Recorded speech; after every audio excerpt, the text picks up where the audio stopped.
welcome to Real Estate Today. I'm your host, Laura Harbison, broker-owner of Realty Executive Southern Nevada Properties, and today I'm here with Matt Hennessy of Benchmark Mortgage, and we are here to talk about a very important topic, home inspections. So when you're buying a home, you want to know what you're getting, right? True. So, it's a hot topic. It definitely can shape the whole transaction.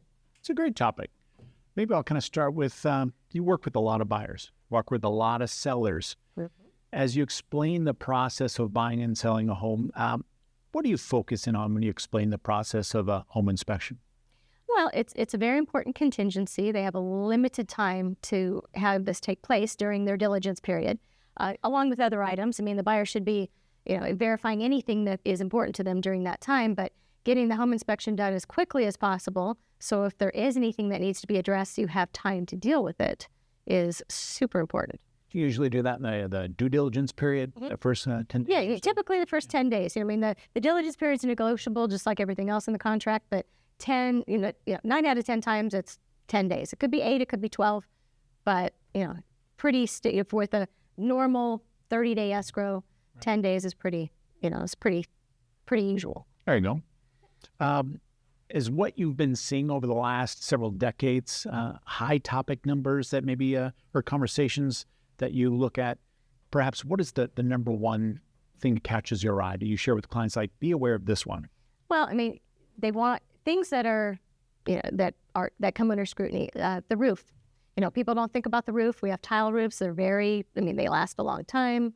But people don't realize how they're constructed, that the tile is really just protecting the underlayment, the felt, and all that, and with our heat and, expanding and contracting, certain types of roof, some types of roofs, like the flat roofs, last about, 10 to 15 years. The regular tile roofs, maybe 25, 30. But if you look at the age of the communities, especially I work a lot with the age-restricted communities, a lot of these communities are kind of hitting that age. So, we're starting to see a little bit more with regards to that. So when a home inspector goes out, obviously he's looking at a bunch of different things, but in regards to the roofing, probably gets a ladder, takes a little visual, hey, see if I'm missing tiles or if it's got some issues. They use drones a lot, because then they can really, without touching the roof, they can kind of zoom in and see if there's cracked tiles and slip tiles, which is very normal. People really should have roof maintenance about every 2 or 3 years because of our wind, because of our heat. These are just normal things. And if you keep up on that, then your roof will last longer. Well, it's good to know. We've been in our house 20 years, so I always anticipate that conversation when I have to sell it is if it looks visually fine, or the buyer might want a new roof or have, an inspection done, something of that nature. Mm-hmm, mm-hmm. So, if you're concerned, there are roofing companies that will come out and, take a close look at it, let you know what it would be to do any kind of maintenance, any kind of repairs that are needed. Sometimes it's just little spot repairs, things like that. But, and some sellers are proactive and do that ahead of time, so they don't have that inspection issue. So next topic would be like air conditioning. Big time issue here in Las Vegas, right? Yes, as we're sitting here in our 110-degree weather right now, air conditioning is pretty darn important. Sure. There were some changes years back where they changed the, regulations on the air conditioners. So, and a lot of these homes still have their original air conditioners. And depending on the age and the condition, that type of thing, even if they're running and they're still running appropriately, if it's, 25, 28 years old, in that range, there's a good chance that the buyer may want something done with it. Gotcha. So sometimes, hey, I would request, obviously we're talking about a request, I'd like a new roof or a roof inspection, something of this nature. Yeah. And then when it comes to AC, very similar. It's like, wow, you've had this for 15, 20 years. We'd like a new AC or, drop the sales price or whatever that might come up as a conversation piece. Mm-hmm. And I've had it go a lot of different ways. Again, the arguments from the seller's perspective is if it's still, works every day, it's fine. It's still working just fine. And in that case, maybe a home, putting a home warranty on it. So if there is an issue, the buyer doesn't have to worry about having that big expense. Sometimes, knowing that it is inevitable, sure, they may ask for it to be replaced or for a credit. I've had people split the cost, because the buyer obviously is the one who's going to get the benefit. Right. So I've had situations like that. Here in the last 4 or 5 years, the cost of the air conditioning units has gone up pretty Sure.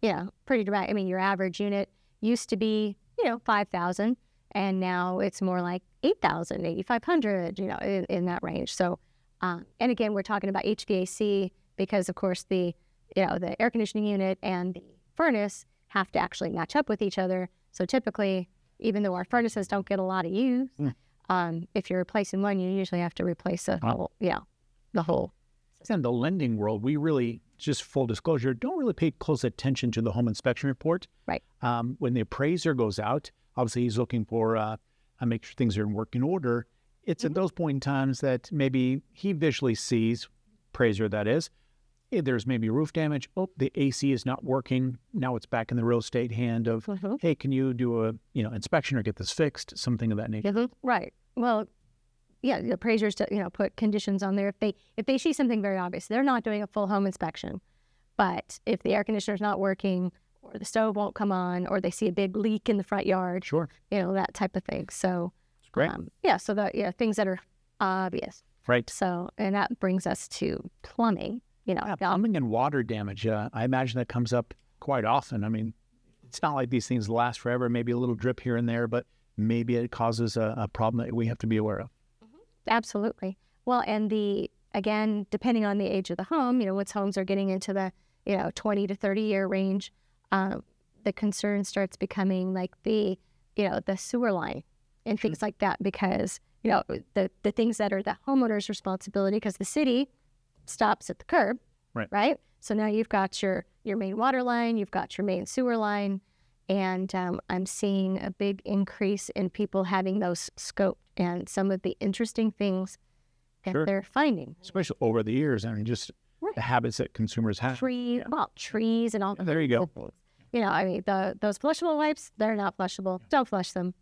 It doesn't matter what the package says. That type of thing. It's kind of amazing the things that you're not supposed to flush. Sure. But there's environmental issues too. Like, for instance, I had one at Sun City Anthem just a few weeks ago where the tree had grown and it ended up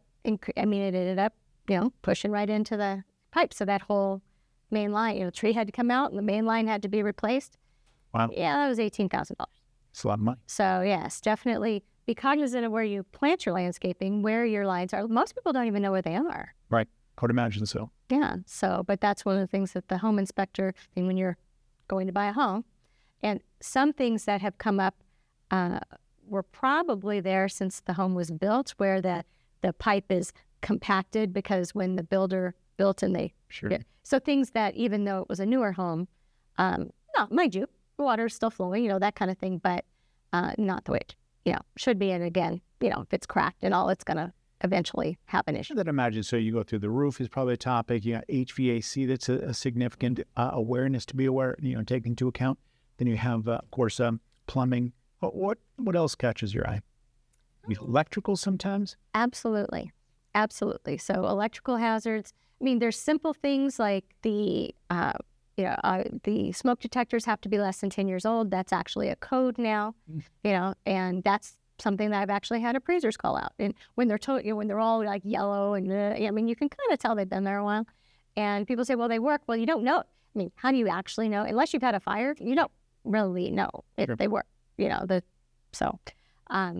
types of simple things, electrical outlets, grounding, GFIs. They're going to go around and test everything just to make sure it works and stuff. Right. And the outlet may still be working, but the GFI is bad. But the GFI is there as it's a safety hazard. If it's there because there's water nearby and it needs to cut the power if it gets wet. Those types of things. So, and then I've even had some where the electrical panel wasn't sufficient. It wasn't big enough. Wow. That type of thing. You don't see that so much in tract housing, but you could if people have added onto their house. They've added a few things. They've added a pool and then this and then that and all this other, and all of a sudden they're overloading the pan. Let me ask you a quick question.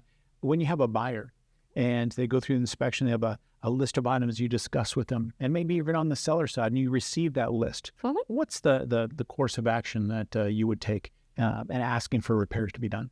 Yeah, well, it's very case by case. I mean, any negotiation needs to be done during that diligence period.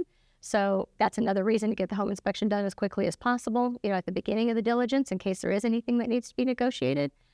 Sometimes, if it's health and safety or something that the lender or appraiser is going to be concerned with, those things would typically need to be taken care of.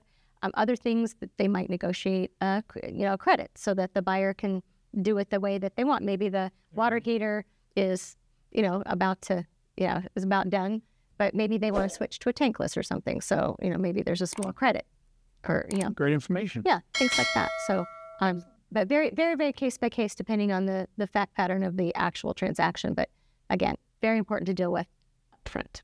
Great topic today. So if you have any questions about that, feel free to give me a call. You'll see our contact information for Matt and myself down below. And also this time we've added a QR code. You can scan that with your smartphone. Yeah, so we're getting fancy. So you can give that a try and connect with us anytime. We'll look forward to seeing you next time on Real Estate Today.